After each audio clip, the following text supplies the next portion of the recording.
ಇಲ್ಲ ಕೇಳಿ ಹೇಳ್ತೀನಿ. ಏನಾರ ಆರ್ಡರ್ ತಂದಿದ್ದೀರಾ ಕೊಡಿ.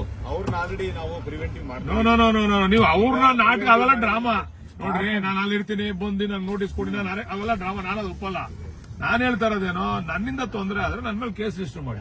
ಯಾರು ಬೇಡ ಅಲ್ಲ ನೀವು ದಯಮಾಡಿ ನೀವು ಚಕ್ರಬಾಯಿಗೆ ಹೋಗಿ ತಡೆಯಕ್ಕೆ ನೀವು ನಿಲ್ಸಕ್ ಆಗಲ್ಲ. ನೀವೇನು ನಿಮ್ಮ ಹತ್ರ ಏನಾಯ್ತು ಕೊಡಿ ಇಲ್ಲಿ. ಸರ್ ಈಗ ನಿಮ್ಮ ಹತ್ರ ಏನಿದೆ ದಯಮಾಡಿ ಕೊಡಿ. ನಿಮ್ಮ ಹತ್ರ ನಿಲ್ಸಕ್ಕೆ ಈಗ ನಾನು ನನ್ನ ಕಾರಲ್ಲಿ ಬಂದ್ರೆ ನೀವು ಅರೆಸ್ಟ್ ಮಾಡ್ತಾರೆ ಗೊತ್ತು ನನಗೆ. ಅದಕ್ಕೆ ನಾನು ನನ್ನ ಕಾರ್ ಬಿಟ್ಬಿಟ್ಟು ಬೇರೆ ಕಾರಲ್ಲಿ ಬಂದಿರೋದು. ಅಂದ್ರೆ ಇದು ಪ್ರೈವೇಟ್ ಕಾರು, ಸರ್ಕಾರಿ ಕಾರಲ್ಲಿ ಬರಬಾರ್ದು, ಅದು ಗೌರವ ಅಲ್ಲ ಅಂತ ಬಂದಿಲ್ಲ ನಾನು. ಅಲ್ಲ ನೀವು ಅಲ್ಲಿ ನಮ್ಗೆ ಅಲ್ಲಿ ಹೋಗಕ್ ಬಿಡಿ. ನೀವು ಅಲ್ಲಿ ಬೇಕಾದ್ರೆ ಏನೋ ಮಾಡಿ, ನೀವು ಅರೆಸ್ಟ್ ಮಾಡಿರೋ ಏನ್ ಬೇಕಾದ್ರೆ ನೀವು ಮಾಡ್ಕೊಳ್ಳಿ. ನಾವು ತಪ್ಪು ಮಾಡಿದ್ರೆ ನೀವು ಮಾಡಿ. ನಿಮ್ 144 ನಿಮ್ 140 ನಾನೊಂದು ಹೇಳ್ತೀನಿ ಕೇಳಿ. ನನ್ನ ರೈಟ್ಸ್ ನ ನೀವು ಕರ್ಟೈಲ್ ಮಾಡಲ್ಲ. ಒಂದ್ ನಿಮಿಷ ಕೇಳಿ. ನಾನೇನಾರ 144 ಸೆಕ್ಷನ್ ನ ಉಲ್ಲಂಘನೆ ಮಾಡಿದ್ರೆ ನೀವು can arrest me. That's all.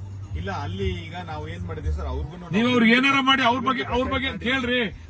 ಅವ್ರ ಬಗ್ಗೆ ವಿಚಾರ ನನ್ನ ಹತ್ರ ಯಾಕೆ ಮಾತಾಡ್ತೀರಾ ನೀವು? ಅವ್ರನ್ನ ಪ್ರಿವೆಂಟಿವ್ ಕಸ್ಟಡಿ ತಗೊಂಡು ಅವ್ರನ್ನ ಇಲ್ಲಿ ಬರಕ್ಕೆ ಅಲ್ಲಲ್ಲ ನೀವು ಒಳ್ಳೆ ಕೆಲಸ ಅದಕ್ಕೆ ಅಲ್ಲಿ ಕೇಳ್ರಿ. ಇದೇ ಕ್ಲೋಸ್ ಆಗ್ಬಿಟ್ಟಿದೆ ಸರ್. ಕೇಳಿ ಸರ್. ಇಲ್ಲ ಅಂದ್ರೆ ಆಚೆ ವಾಪಸ್ ಬರ್ತೀನಿ ಅಷ್ಟೇ. ನಾನೇನಾದ್ರೂ ನಿಮ್ 144 ಸೆಕ್ಷನ್ ಏನಾರ ಉಲ್ಲಂಘನೆ ಮಾಡಿದ್ರೆ you can take action on me. ಅಲ್ಲಲ್ಲ ನೀವು ನೋ ನಮ್ಮಲ್ಲಿ ಬೇಡ ಸರ್. ನಾನು ನಿಮ್ಮಲ್ಲಿ ರಿಕ್ವೆಸ್ಟ್ ಮಾಡ್ತೀನಿ.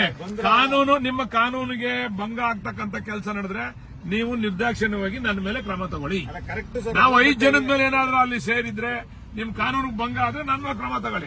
ಅದು ಬಿಟ್ಬಿಟ್ಟು ನೀವು ಪ್ರಿವೆಂಟಿವ್ ಮೆಡಿಸಿನ್ ತಮ್ಗೊಂದು ನಾವು ಮಾಡಕ್ಕಾಗಲ್ಲ ಅಲ್ಲ. ಅವ್ರಿಗೊಂದು ನೀವು ಅವ್ರಿಗೆ ಏನ್ ಮಾಡಿದ್ರೆ ಅಂತ ನಾನು ಕೇಳಕ್ ಬಂದಿಲ್ಲ. ನೀವು ಅವ್ರಿಗೆ ಏನಾರ ಮಾಡ್ಕೊಳ್ಳಿ. ಅವ್ರನ್ನೂ ಅಲ್ಲಿ ಇಲ್ಲಿ ಬರಕ್ ನಾವು ಬಿಡ್ತಾ ಇಲ್ಲ ಸರ್.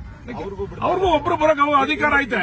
ಬಿಟ್ಟಿಲ್ಲ ಸರ್. ಅದೇ ಪರ್ಮಿಷನ್ ಕ್ಯಾನ್ಸಲ್ ಮಾಡಿದ್ವಿ. ಹಂಗಾಗಿ ಯಾವ್ದು ನಾವೇನ್ ನಿಮ್ ಪರ್ಮಿಷನ್ ಕೇಳಿಲ್ಲ. ನಾವು ನಿಮ್ಗೆ ಏನಾದ್ರು ಲೆಟರ್ ಕೊಡಿವಲ್ಲ. ನಾವು ಕ್ಯಾನ್ಸಲ್ ಮಾಡಿದ್ವಿ. ನಾವು ಏನಾದ್ರೂ ನಿಮ್ಗೆ ಲೆಟರ್ ಕೊಟ್ಟಿದ್ರೆ ಪರ್ಮಿಷನ್ಗೆ ನೀವು ನಮ್ಮನ್ನ ಕೊಟ್ಟಿಲ್ಲ ಅಂತ ನೀವು ವಜಾ ಮಾಡಬಹುದು. ಇಲ್ಲ ಸರ್, ಬಟ್ ನಮಗೆ ಈಗ ಮಾಹಿತಿ ಬಂತು ಈ ತರ ಮಾಡ್ತಾ ಇದ್ದಾರೆ ಅಂತ ಅಂದ್ಬಿಟ್ಟು ಹೇಳಿ ಹಿಂಗೆಲ್ಲ ಇದು ಜನ. ಈಗ ನೀವು 144 ಸೆಕ್ಷನ್ ಹಾಕಿದ್ದೀರಾ, 144 ಅದು ಉಲ್ಲಂಘನೆ ಆಯ್ತಾ? ನನ್ನ ಮೇಲೆ ಕ್ರಮ ತಗೊಳ್ಳಿ. You got all the rights to take action on me. 144 section ಜಾರಿ ಮಾಡಿರೋದನ್ನ ನಾವೇನಾದ್ರೂ 5 ಜನಕ್ಕಿಂತ ಗುಂಪು ಸೇರಿಸಿ ಗಲಾಟೆ ಗೊಂದಲಕ್ಕೆ ಅವಕಾಶ ಮಾಡಿಕೊಟ್ರೆ ನೀವು ಕ್ರಮ ತಗೊಳ್ಳಿ. ನಾವು ಅದ್ರ ಬಗ್ಗೆ ನಮ್ ತಕರಾರಿಲ್ಲ.